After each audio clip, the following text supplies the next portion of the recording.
Meus irmãos, eu gostaria de convidar você para a leitura do Evangelho de Lucas, capítulo 8. Evangelho de Lucas, capítulo 8.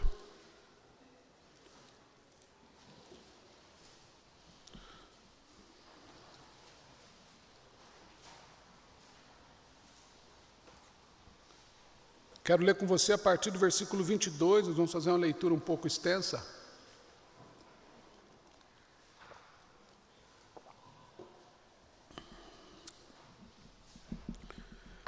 Lucas 8, a partir do 22. Aconteceu que, num daqueles dias, entrou ele num barco em companhia dos seus discípulos e disse-lhes: passemos para a outra margem do lago. E partiram. Enquanto navegavam, ele adormeceu. E sobreveio uma tempestade de vento no lago, correndo eles o perigo de sossobrar. Chegando-se a ele, despertaram-no, dizendo: Mestre, estamos perecendo. Despertando-se, Jesus repreendeu o vento e a fúria da água. Tudo cessou e veio a bonança. Então lhes disse: onde está a vossa fé? Eles, possuídos de temor e admiração, diziam uns aos outros: quem é este que até os ventos e as ondas repreende e lhe obedecem? Então rumaram para a terra dos Gerazenos, fronteira da Galiléia. Logo ao desembarcar, veio da cidade ao seu encontro um homem possesso de demônios que havia muito não se vestia, nem habitava em casa alguma, porém vivia nos sepulcros. E quando viu Jesus, prostrou-se diante deles, clamando e dizendo em alta voz: que tenho eu contigo, Jesus, filho do Deus Altíssimo, rogo-te que não me atormentes. Porque Jesus ordenara ao espírito imundo que saísse do homem, pois muitas vezes se apoderara dele, e embora procurassem conservá-lo preso com cadeias e grilhões, tudo despedaçava e era impelido pelo demônio para o deserto. Perguntou-lhe Jesus: qual é o teu nome? Respondeu ele: Legião, porque tinham entrado nele muitos demônios. Rogavam-lhe que não os rogavam-lhe que não os mandasse sair para o abismo. Ora, andavam ali pastando no monte uma grande manada de porcos. Rogaram-lhe que lhes permitissem entrar naqueles porcos, e Jesus o permitiu. Tendo os demônios saído do homem, entraram nos porcos, e a manada precipitou-se despenhadeiro abaixo, para dentro do lago, e se afogou. Os porqueiros, vendo o que acontecera, fugiram e foram anunciá-lo na cidade e pelos campos. Então saiu o povo para ver o que se passara, e foram ter com Jesus. De fato, acharam um homem de quem saíram os demônios, vestido em perfeito juízo, assentado aos pés de Jesus, e ficaram dominados de terror. E algumas pessoas que tinham presenciado os fatos contaram-lhes também como fora salvo o endemoniado.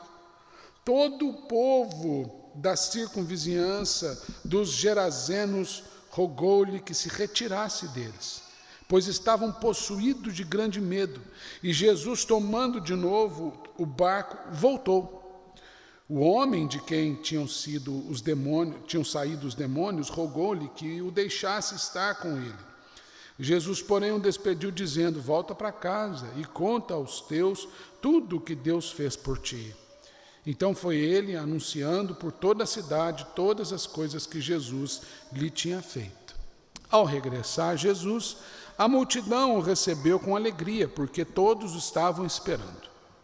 Eis que veio um homem chamado Jairo, que era chefe da sinagoga, e prostrando-se aos pés de Jesus, lhe suplicou que chegasse até a sua casa, pois tinha uma filha única de uns 12 anos que estava à morte. Enquanto ele ia, as multidões o apertavam. Certa mulher que havia 12 anos vinha sofrendo de uma hemorragia que ninguém tinha podido curar e que gastara com os médicos todos os seus haveres, veio por trás dele e lhe tocou na orla da veste. E logo se lhe estancou a hemorragia. Mas Jesus disse: quem me tocou? Como todos negassem, Pedro, com seus companheiros, disse: mestre, as multidões te apertam e te oprimem, e dizes: quem me tocou?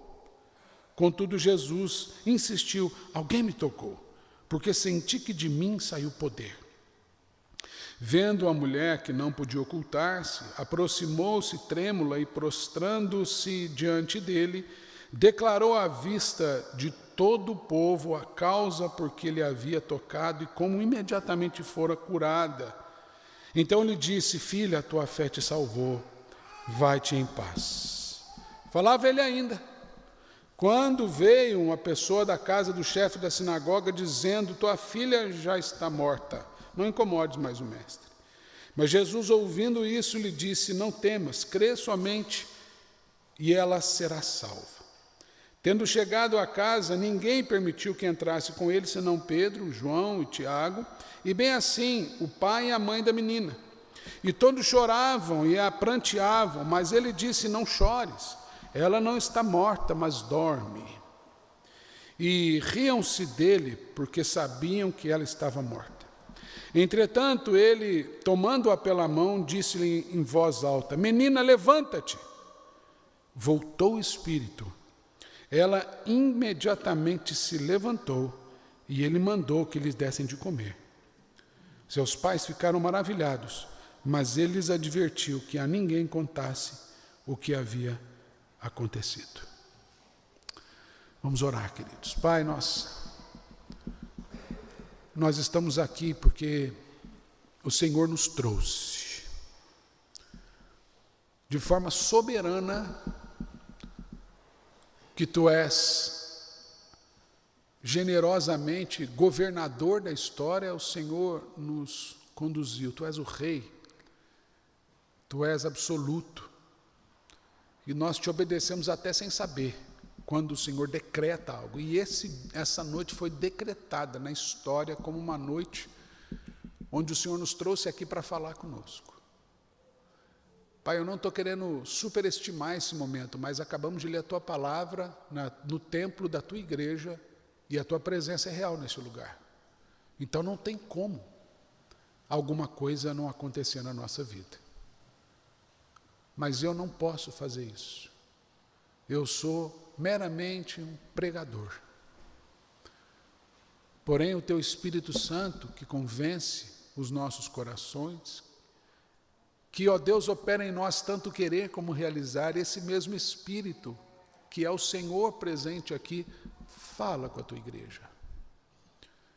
Glorifica o Teu nome, edifica a Tua casa, Senhor. Apesar de mim, faça isso conosco. Em nome de Jesus. Amém? Irmãos, nós estamos lendo um evangelho que tem uma intenção na sua redação e no seu envio, no seu texto e na direção do seu texto, que é muito específica. Lucas, que provavelmente escreve o Evangelho na companhia do apóstolo Paulo e outras testemunhas do Senhor. Portanto, dos dois sinóticos, ele é o terceiro a ser escrito. Lucas escreve o Evangelho com a intenção de evangelizar os gentios. É um Evangelho que traz algumas peculiaridades, e dentre elas, uma genealogia que encontramos lá no capítulo 3, nos versículos 23 até o final do capítulo, ligando o Senhor Jesus ao Adão criado por Deus.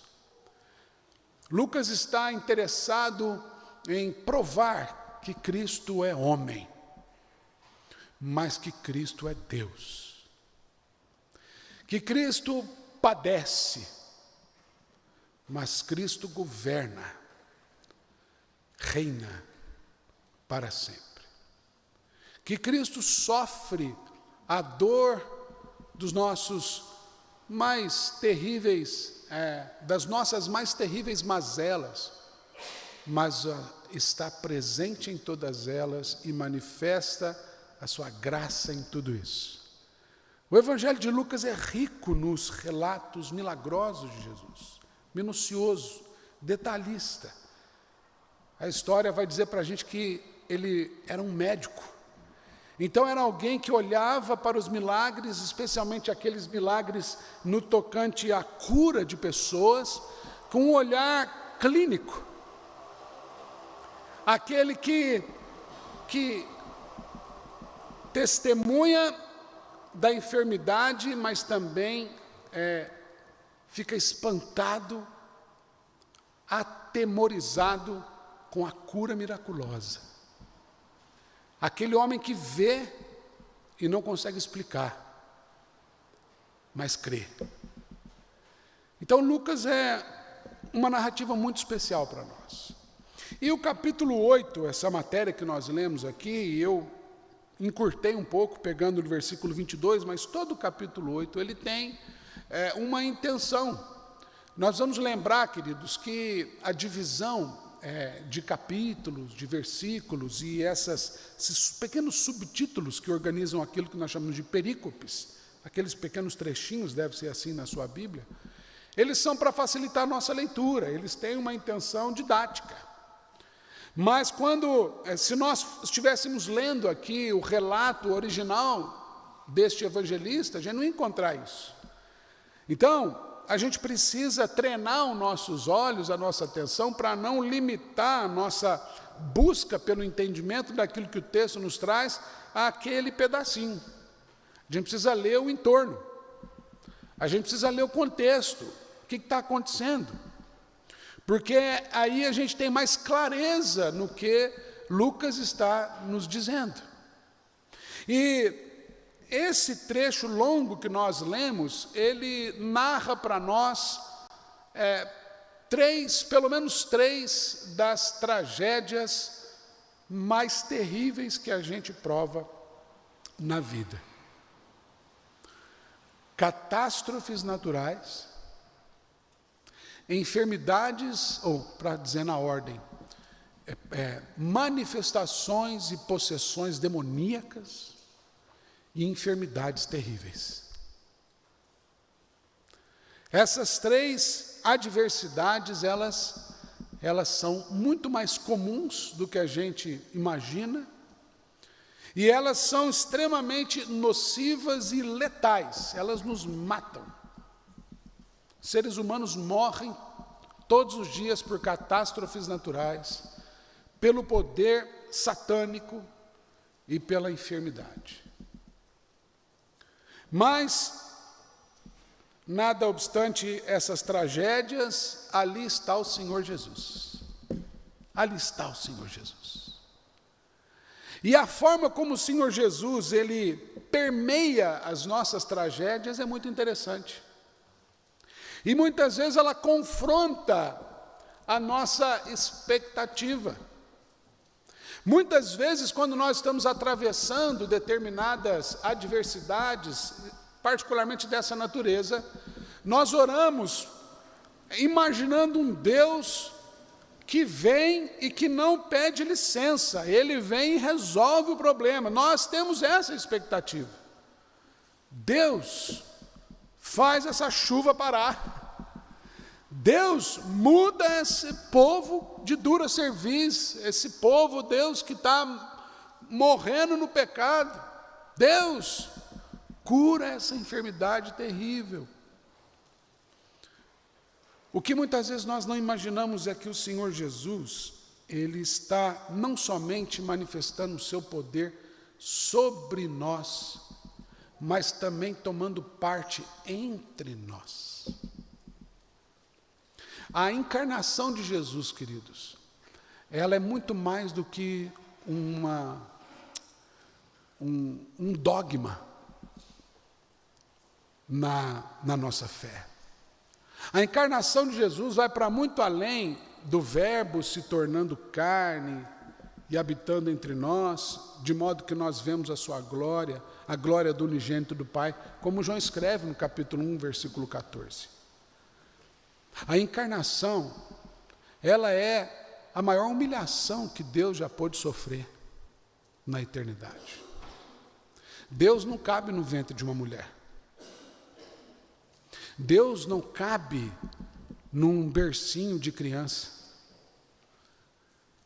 Deus não cabe. Deus não cabe na história. Deus não cabe numa sinagoga para ensinar os grandes mestres, como o Senhor Jesus, ainda criança. Deus não cabe. Deus não cabe num barco. Deus não cabe no meio do povo. Deus não cabe.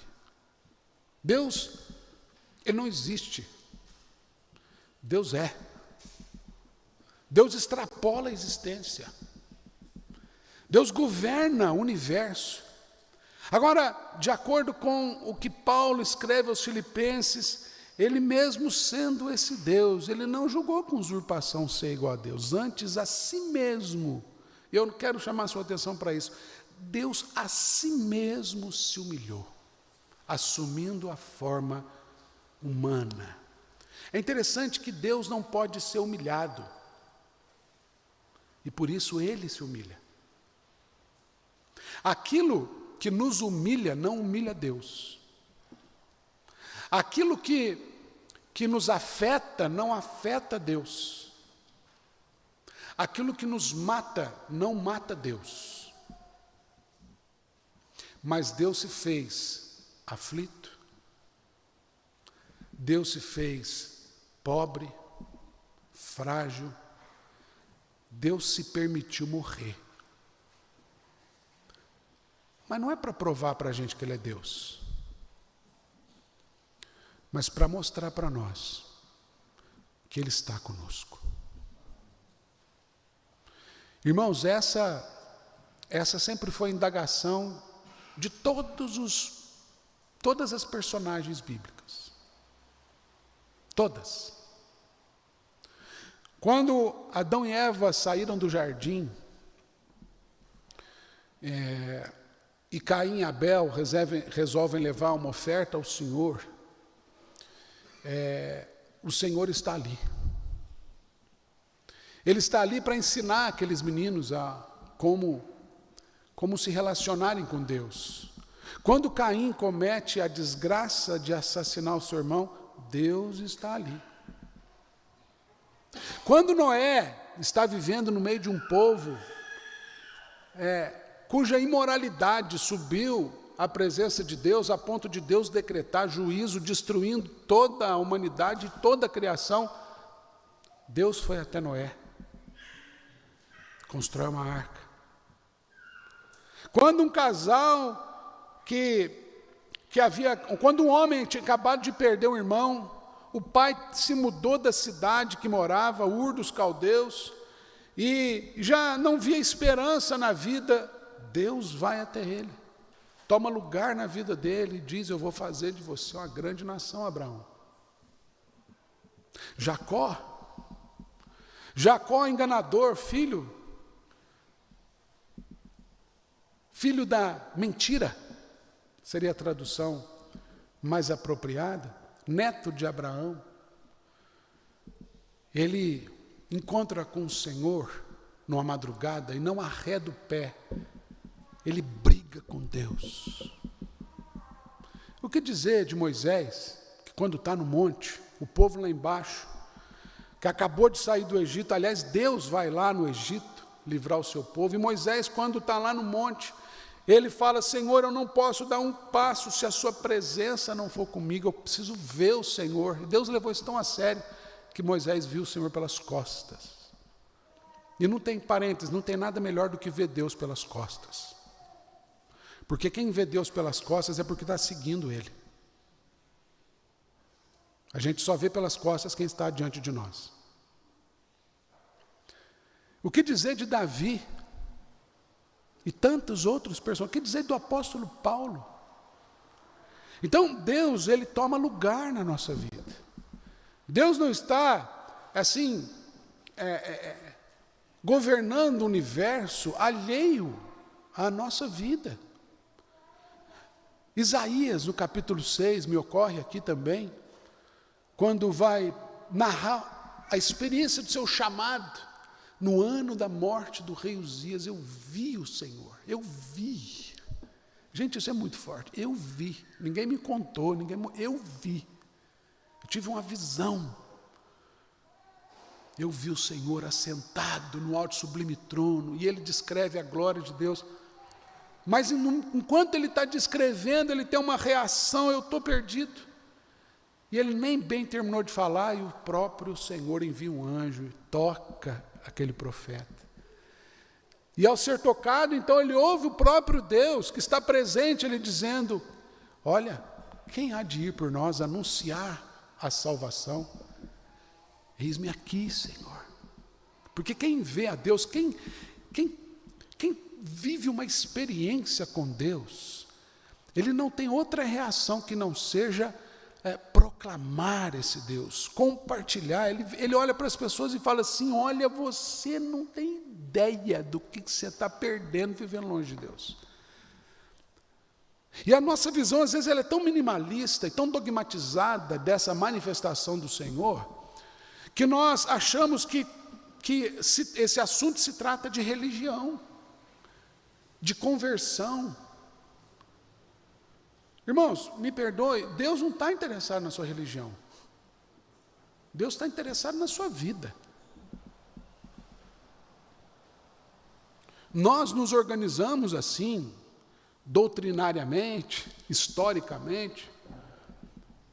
Mas se Deus fosse salvar só os religiosos, eu fico pensando que essa peneira deve ser muito fina.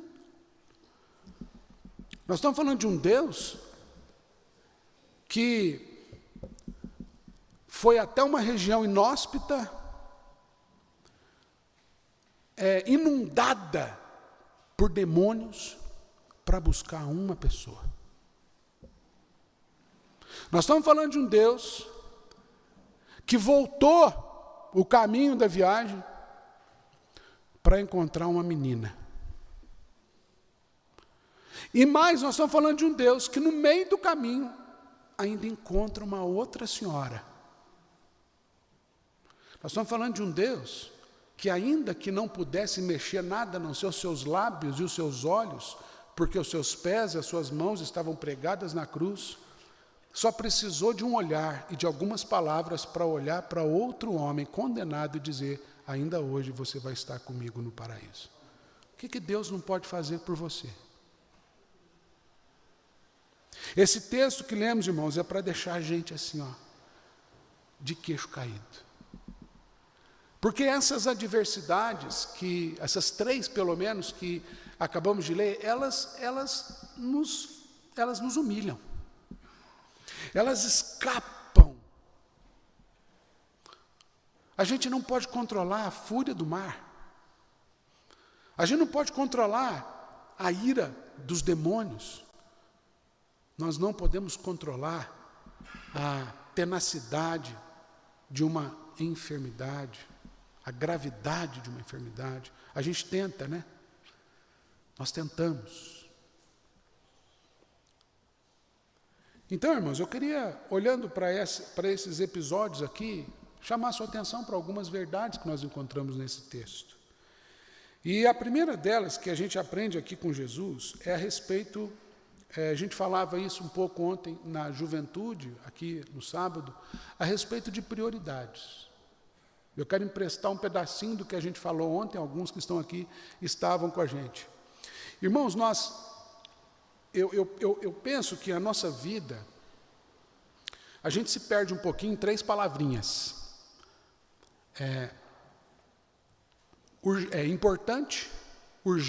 Importância, urgência e emergência. Eu estava ontem de manhã com o José lá no hospital, de manhãzinha, meu filho, e nós estávamos esperando para ser atendidos. O doutor Omar, que é nosso médico aqui, não estava lá, então tive que procurar outro médico. E o José estava tossindo e tal, quando chegou uma mãe com uma criança toda queimada. Eu não sei quem que gritava mais, se era a mãe ou se era a criança. Até então, nós chegamos, estava tranquilo o pronto-socorro. Mas aquela emergência fez com que todas as atenções fossem voltadas para lá. Percebe? Então, emergência é aquilo que consome toda a nossa energia, a nossa atenção e dedicação. A urgência é aquilo que nos deixa alerta. Nos deixa, isso aqui é urgente, eu preciso cuidar disso aqui. Isso aqui não posso esperar muito tempo. E o que é importante? O que é importante é aquilo que a gente deixa de lado para prestar atenção na urgência e a gente abandona em caso de emergência. Não é verdade? Isso aqui é importante. Acontece que esse é o nosso problema. Porque o importante, a urgência e a emergência são circunstanciais, mas o importante é cotidiano. Para a gente não ficar doente, a gente tem que considerar a importância de uma boa alimentação, atividade física, visita regular ao médico. Mas a gente só vai correr atrás disso quando o caso já se tornou urgente ou então uma emergência. Porque a gente não entende que a prioridade não é a emergência nem a urgência, mas é a importância. É na importância das coisas que está o seu devido valor. E é justamente esse cuidado com os valores que a gente acaba deixando de lado quando a gente tem que socorrer uma emergência. Jesus não é assim. Primeiro que as prioridades do Senhor Jesus, elas não estão condicionadas a situações de emergência ou de urgência, elas estão submetidas ao plano eterno da salvação. O Senhor Jesus não acordou assim, imaginando os carvalhos de Gadara. Hoje eu estou a fim de dar uma volta lá em Genezaré. Eu vou lá. Como quem acorda com aquele dia bonito, aquele sábado curitibano, assim, ainda mais agora que não tem pedágio, vamos fazer de conta que não tem nem obra ali na serra, a gente acorda e fala assim, quer saber, eu vou ver o sol nascer lá na praia. Depois eu volto a almoçar. Estou afim, eu vou lá. Mas Jesus não acordou assim. Jesus não voltou de Gadara porque ele foi enxotado de lá. Não. Ele não foi pego de surpresa por Jairo. Jesus também, esse espanto que ele manifesta quando alguém toca a orla das suas vestes, não é para surpreender Jesus, é para surpreender aqueles que estão ao redor. Até que ponto Jesus está considerando o que é importante? As pessoas não consideraram aquela mulher importante. As pessoas não consideraram o endemoniado gadareno importante. Os próprios servos de Jairo não consideraram a menina tão importante. Não precisa incomodar Jesus, mas ela morreu. Acabou. Não fique incomodando o mestre. É importante enquanto estava vivo, né? Irmãos, o Senhor Jesus nos ensina sobre prioridades. E as nossas prioridades precisam ser manifestar através da nossa vida a glória de Deus. A primeira pergunta do Catecismo de Fé de Westminster, a gente sempre repete ela aqui no púlpito. Qual é o fim principal do homem? Qual a finalidade? Qual a razão de ser? O motivo pelo qual Deus criou a humanidade, qual é? Pode falar aí, quem sabe? Glorificar a Deus e gozá-lo para sempre. Irmãos, você não foi feito para desfrutar das dádivas que Deus te dá, das bênçãos que Deus te dá. Você não foi feito para ter uma vida tranquila, porque a gente pensa isso. Por isso que a gente sofre as adversidades, porque a gente não concebe as adversidades. Quando acontecem essas coisas, a gente acha que tem alguma coisa errada. Tempestade é natural, gente. Manifestação de demônios aqui sempre foi, desde lá do Jardim do Éden. Não tem nada de errado nisso. Enfermidade, desde que o pecado entrou na nossa vida, o que tem de errado? Mas a gente tem uma ideia de que a nossa vida, assim, tudo tem que estar certinho. Tem algum problema, a gente já vai, faz uma campanha de jejum, de oração, a gente já terroriza o grupo de WhatsApp da igreja e parece que o mundo vai acabar porque a gente não sabe lidar com isso. Por quê?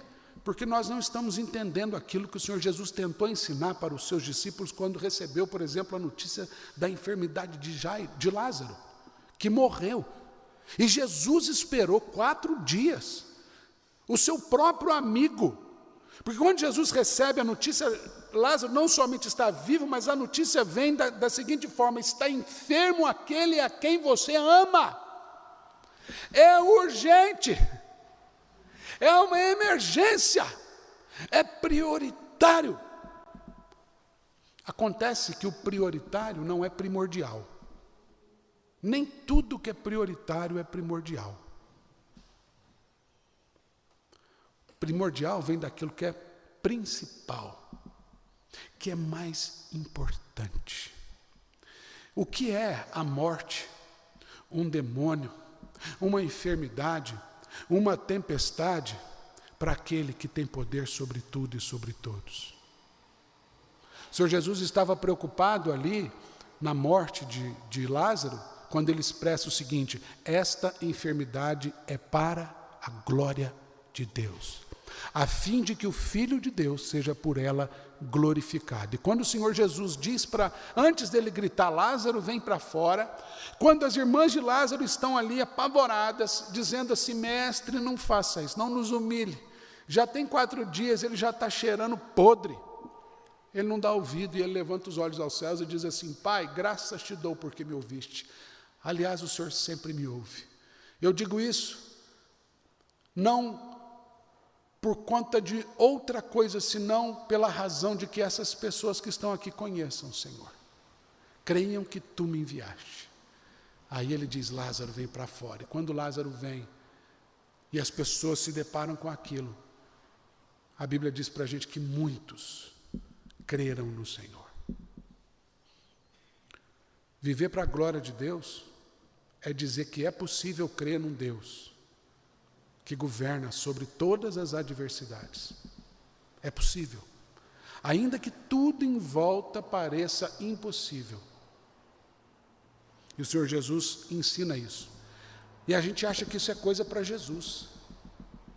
É porque o nosso foco, por exemplo, disso que eu estou dizendo, está na tempestade. Por exemplo, quando vem a tempestade, note, o Senhor Jesus no versículo, quando vem a tempestade, aliás, e vale dizer que isso aqui, irmãos, isso é matéria para outro sermão, mas é uma tempestade espiritual, porque aquele mar não tinha tempestade. O lago de Genezaré, o mar de Tiberíades, ou o mar da Galileia, cada evangelista chama de um jeito, é o mesmo lugar. Quem conhece, aquilo lá não tem tempestade. Acontece que Jesus estava atravessando para ir expulsar demônios. Quando ele chega lá, o demônio fala assim: o que você vê atormentar a gente? Eles não queriam. É como se um diabo maior tivesse falado assim para o demônio: olha, ele está vindo, vai lá e tenta barrar a vinda dele para cá, porque se ele vir aqui nós estamos perdidos. Aí vai um anjo lá, começa a bater as asas, um demônio, começa a bater as asas, vento, e ele começa aquele negócio todo, e gente, ajuda aqui, porque não está dando certo, aquela ventania toda, e vamos ver se a gente apavora ele. Como é que Jesus estava no barco? Aí o pessoal acorda ele, fala: Jesus, nós vamos morrer, Jesus. Jesus acorda: o que está acontecendo, gente? Aí ele vai lá e... Aí o povo... Aí Jesus pergunta: onde está a vossa fé? A gente acha que ele está confrontando a fé no sentido assim: por que vocês mesmos mandaram o vento calar? Não é isso? Alguém aqui tem poder para isso? Não é isso que Jesus está preocupado. Ele está falando assim: por que vocês não estão dormindo comigo, gente? Eu estou aqui. Está vendo?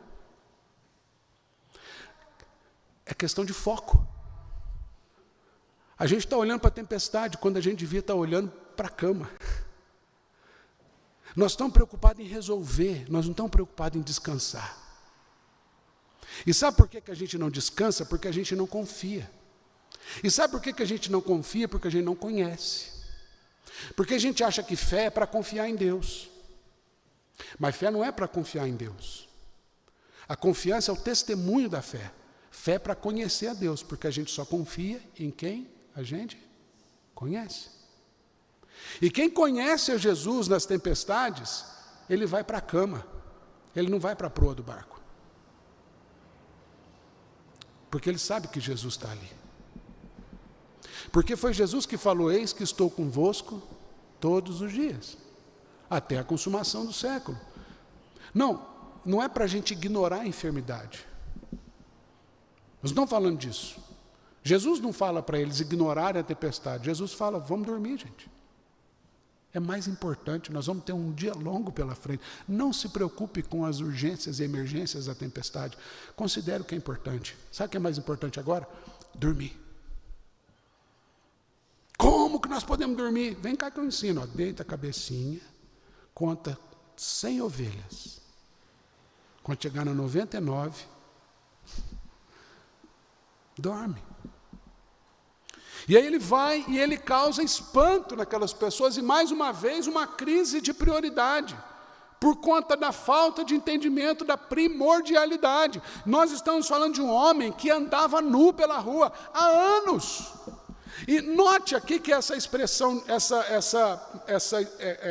expressão de tempo, ela está para o gadareno, para o menina de 12 anos e para a mulher de 12 anos. Então, ele está dando para a gente a ideia de não é um sofrimento imediato. As três personagens estão sofrendo há tempo. E quando Jesus chega, expulsa aquela legião de demônios, as pessoas ficam espantadas. Quando eles chegam, gente, como é que pode? Eles chegaram e ficaram espantados. Eles não se espantavam mais com o menino todo rasgado, machucado, babando, gritando. Isso não espantava mais. Eles ficaram espantados quando viram o menino aos pés de Jesus. Gente, espera aí, o que está acontecendo com a gente? Você está entendendo o que eu estou dizendo? O que causa espanto para nós? A ponto de aquelas pessoas falarem assim: não, se você expulsou os demônios desse povo, imagine, quem é você? A mesma expressão de espanto dos discípulos: quem é esse que até o vento e o mar lhe obedecem? Agora, quem é esse que até expulsa demônios? Porque não consideraram aquilo que é importante: a presença de Jesus, a manifestação da graça de Jesus. Aí Jesus volta. E quando Jesus volta, a multidão vem atrás. É interessante que quando Jesus se move, uma cidade inteira vai junto, né? Então, o seguidor não falta. Ele é o top 1 do Instagram. Todo mundo segue Jesus. TikTok, Instagram, se você quiser, tem seguidor de tudo que é tipo. E aí ele volta, a multidão vem, e uma outra multidão recebe Jesus com alegria. E no meio daquela alegria toda vem um homem: Senhor, eu preciso de ajuda. A minha filha, minha única filha, está morrendo. E Jesus, prontamente, ele vai com aquele homem. Mas no meio do caminho. E me chama a atenção essa expressão: enquanto ele ia. Isso aqui me remete ao Salmo 23. E você já me viu falando isso 1 milhão de vezes. Eu não vou repetir, porque o Senhor é meu pastor, nada me faltará. Mas isso não é garantia de nada, porque nada é tudo. Agora, quando chega no meio do Salmo, ele diz assim: ainda que, é isso que faz a diferença, ainda que eu ande pelo vale da sombra da morte, o Senhor está comigo. Enquanto ele ia, é interessante, porque enquanto Jesus se move, uma multidão se move, mas o poder de Deus se move junto. Por onde Jesus passa, tem um lastro de poder acompanhando Jesus. De modo que até quem estava correndo o risco de ser pisoteada foi curada. E aqui eu quero chamar a sua atenção para esta mulher, porque ela toca na orla do manto de Jesus. A orla do manto de um rabino, mestre, Jesus aqui, rabi, né? Precisamos lembrar disso. Jesus andava o tempo todo ultrajado de rabino. E o rabino usava uma orla, embaixo, está lá em Números, capítulo 15, versículo 37 em diante. Ele diz que na orla do manto dos sacerdotes, dos religiosos de modo geral, tinha ali algumas bolinhas. Era azul, tinha umas bolinhas que representavam a lei do Senhor, os mandamentos do Senhor. E aí aquela mulher, e ela está numa condição também muito precária, que lá em Levítico, capítulo 15, que fala de algumas leis de ordem moral, quando fala, por exemplo, do fluxo natural da mulher, ali ele diz que quando a mulher tem um fluxo contínuo, ela é considerada impura, imunda, e ela não pode se aproximar de ninguém. Acontece que aquilo que é importante moveu o coração de uma mulher imunda, correr o risco de ser pisoteada, para tomar posse das promessas de Deus. Quando ela toca a orla do manto de Jesus, ela está rogando para si aquilo que Deus prometeu, é palavra sua. E o Senhor falou que se o meu povo, que se chama pelo meu nome, se humilhar e orar, e me buscar, e se converter dos seus maus caminhos, então eu ouvirei dos céus, perdoarei o seu pecado, sararei as suas enfermidades, e eu estou aqui porque eu confio na tua palavra. E bastou esse toque. E 12 anos foram redimidos. Quem me tocou? Isso aí não importa. Vamos, segue o baile. Imagina o Jairo. Ai, meu Deus.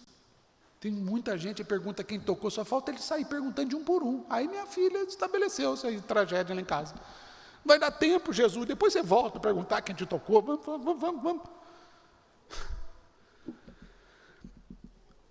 Mas aquilo que é importante fez aquela mulher parar.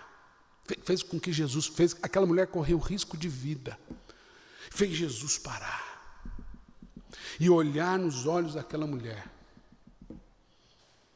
e dizer: filha,